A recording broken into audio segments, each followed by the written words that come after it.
Le cancer de la thyroïde, qui se développe au niveau de la glande thyroïde, bien qu'il soit relativement rare, représente environ 1% de tous les cancers. Le carcinome papillaire est le type histologique le plus fréquent et représente environ 70% des cas de cancer de la thyroïde. En ce qui concerne le diagnostic positif, plusieurs circonstances peuvent mener à la découverte de la maladie. Un nodule thyroïdien, c'est la présentation clinique la plus fréquente. Le cancer de la thyroïde est souvent découvert fortuitement lors de la détection d'un nodule thyroïdien. Ce nodule peut être découvert par le patient lui-même lors de l'autopalpation de cou ou par un médecin lors d'un examen clinique ou bien de manière fortuite à l'échographie, réalisée pour d'autres pathologies. Parfois, le nodule peut être mis en évidence à l'occasion d'une thyroïdectomie pour une autre raison bénigne. Une évolution inhabituelle d'un goitre ancien peut être un signe alarmant. Si un goitre qui était auparavant stable augmente de manière rapide de volume ou devient symptomatique, cela peut suggérer une transformation maligne. Il peut être associé à des signes de compression des structures adjacentes, telles que la trachée ou les grosses vaisseaux, entraînant des symptômes respiratoires ou neurologiques ou digestifs.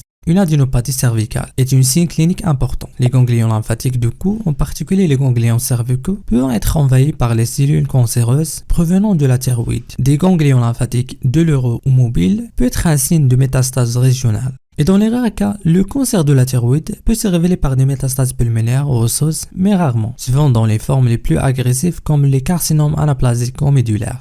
Le cancer de la thyroïde peut aussi présenter des symptômes de dysthyroïdie, mais sont rares. Certaines formes de cancer de la thyroïde, comme le carcinome médulaire, peuvent être associées à des syndromes génétiques, tels que le NEM ou néoplasie endocrinienne multiple. Si un patient a des antécédents familiaux du cancer de la thyroïde ou des syndromes génétiques, il est conseillé de réaliser un bilan génétique pour détecter une prédisposition à la maladie. L'anamnèse permet de recueillir des informations essentielles sur le malade et ses antécédents médicaux, les facteurs de risque, ainsi qu'une histoire détaillée des symptômes. Le cancer de la thyroïde touche principalement les adultes jeunes et âgés. Les groupes d'âge les plus souvent concernés sont moins de 20 ans et plus de 60 ans, avec une prédisposition marquée chez le sexe féminin. Il y a des facteurs qui peuvent augmenter le risque de développer ce cancer. Les angiographiques ou la carence en iode écœurante présentent un risque plus élevé. La présence d'antécédents d'irradiation dans la région cervicale, souvent en raison de traitements médicaux pour d'autres pathologies, augmente le risque. Des antécédents familiaux de cancer de la thyroïde ou de syndrome génétique est un facteur de risque aussi important. Lorsqu'un goitre est détecté, il est important de connaître sa date d'apparition ainsi que son évolution. Un goitre ancien qui augmente de volume de manière rapide ou devient symptomatique, par exemple en provoquant des difficultés respiratoires ou une dysphonie, doit susciter une évaluation plus approfondie. Les symptômes associés peuvent varier en fonction du type de cancer de la thyroïde et de son évolution. Bien que rares, des symptômes de dysthyroïdie peuvent être présents, ceux-ci incluant des signes d'hyperthyroïdie ou d'hypothyroïdie. Si le cancer de la thyroïde est médulaire, on note des symptômes spécifiques, comme des diarrhées ou un flush, c'est-à-dire rougeur soudaine de la peau, souvent sur le visage et le cou. Ensuite, des symptômes de compression. Les tumeurs de la thyroïde peuvent exercer une pression sur les structures voisines entraînant les 3D. Une dysphonie, c'est-à-dire trouble de la voix, dû à l'attente des cordes vocales. Une dysphagie, c'est-à-dire des difficultés à avaler. Et une dyspnée, définie par des difficultés à respirer. Des fois, le patient peut présenter une turgescence jugulaire, qui est un gonflement des veines jugulaires, signe de pression dans les vaisseaux du cou, souvent lié à une compression de la veine cave supérieure par la tumeur.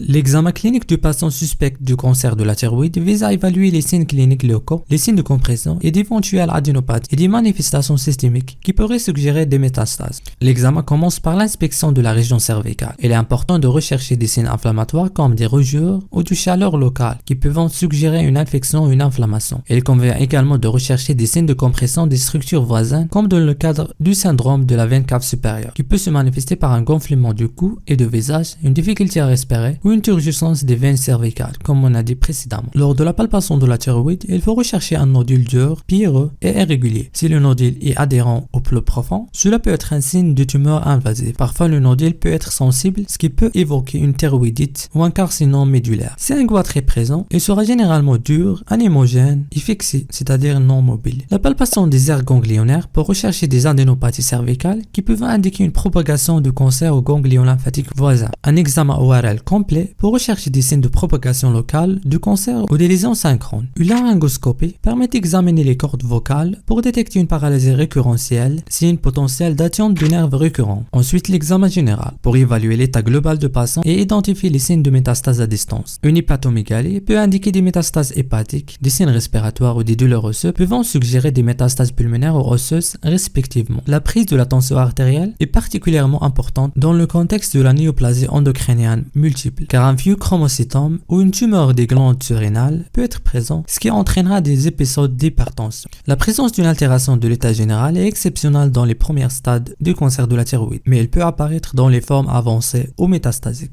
Les examens paracliniques permettent de compléter les symptômes et confirmer le diagnostic du cancer de la thyroïde. La mesure de la TSH est souvent effectuée en première intention. Dans les cancers de la thyroïde, les taux de TSH sont généralement normaux. La TSH peut être modifiée en particulier dans les cancers les plus avancés. La calcitonine est un marqueur spécifique du cancer médulaire de la thyroïde. Si suspicion de ce type de cancer, particulièrement en présence d'un nodule médiolobulaire ou d'antécédents familiaux de cancer thyroïdien, comme dans le cadre du syndrome de NEM, la calcitonine est mesurée.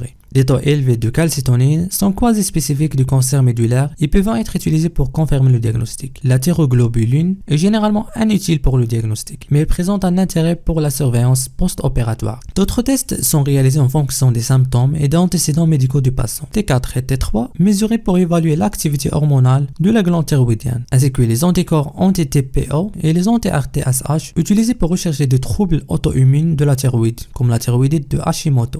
Ensuite, l'échographie cervicale, un examen de première intention indispensable pour l'évaluation des nodules thyroïdiens et pour la détection des signes en faveur de malignité. Un nodule qui apparaît hypoéchogène, c'est-à-dire plus sombre, sur l'échographie, peut être suspect de malignité, en particulier s'il est mal limité. Un halo incomplet autour du nodule peut également être un signe de malignité. Un nodule qui est hypervascularisé, visible lors d'un Doppler, est plus probablement malin. La présence de calcification à l'intérieur du nodule est un autre signe en faveur de malignité. Ensuite, la présence des adénopathies dans la région cervicale est un signe de propagation du cancer au ganglion lymphatique. L'échographie cervicale permet également de classer les nodules en fonction du score TIRADS, qui aide à évaluer le risque de malignité du nodule et à déterminer la nécessité d'une ponction biopsie. Stade 1, normal. Stade 2, lésion bénigne. Stade 3, très probablement bénigne, avec un faible risque de malignité. Stade 4, suspicion de malignité, nécessite souvent une ponction biopsie pour confirmation. Et finalement, stade 5, très évocateur de cancer, haut risque de malignité, la ponction est fortement indiquée dans ce cas.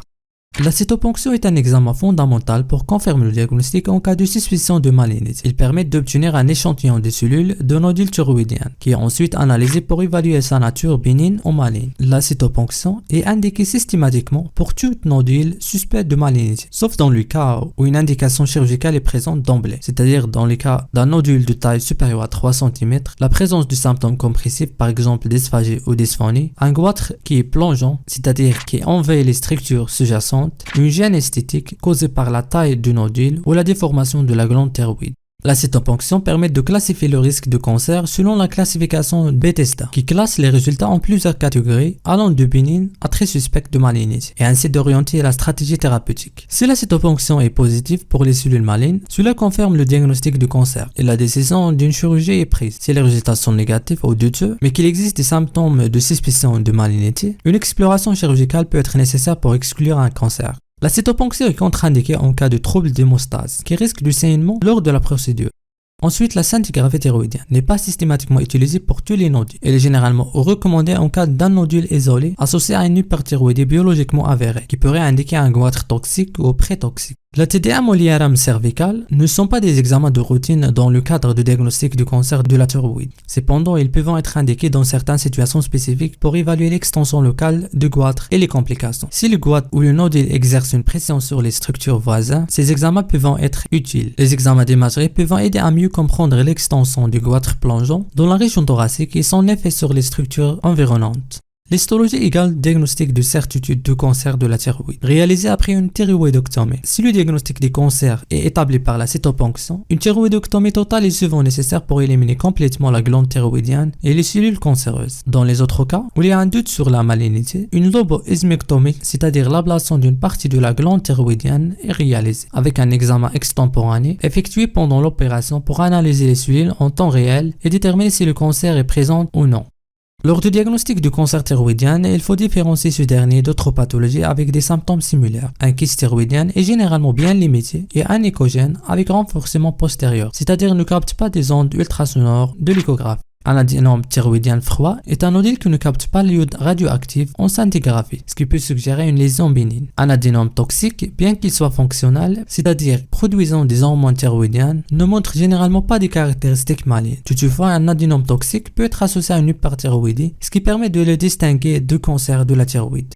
On va parler de la prise en charge dans les prochains vidéos. Merci d'avoir regardé jusqu'à la fin et à la prochaine.